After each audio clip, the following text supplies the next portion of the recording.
Ողջույն սիրելի բարեկամներ, եթերում առականին է։ Ժամանակով մի թագավոր կար, ով մրցանակ է խոստանում նրան, ով ամենալավը կնկարի խաղաղությունը։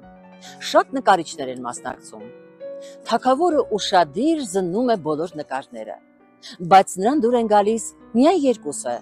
որոնց մեջ պետք է ընտրություն կատարեր։ Նրանցից մեկում պատկերված էր մի հանգիստ լիճ։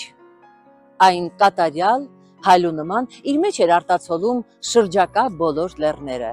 կապույտ երկինքն ու ճերմակ ամպերը։ Բոլոր նրանք, ովքեր տեսան նկարը, մտածեցին, որ այն խաղաղությունը պատկերող կատարյալ նկար է։ Մյուս նկարում նույնպես լեռներ կային, բայց դրանք անողորկ էին և մերկ։ Վերևում կատաղած երկինքներ, որից անձրևն էր թափվում և կայծակներ խաղում,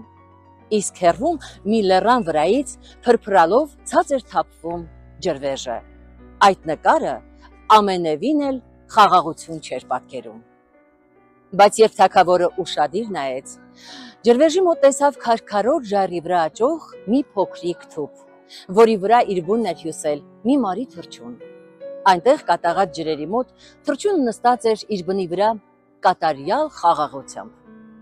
Թագավորն ընտրեց երկրորդ նկարը, և երբ նրան հարց տվեցին, թե ինչու, նա պատասխանեց. որովհետև խաղաղություն չի նշանակում լինել մի վայրում, որտեղ չկա աղմուկ, դժվարություններ, ծանր աշխատանք։ Խաղաղություն նշանակում է լինել այդ ամենի մեջ, բայց հանգստություն ունենալ սրտում։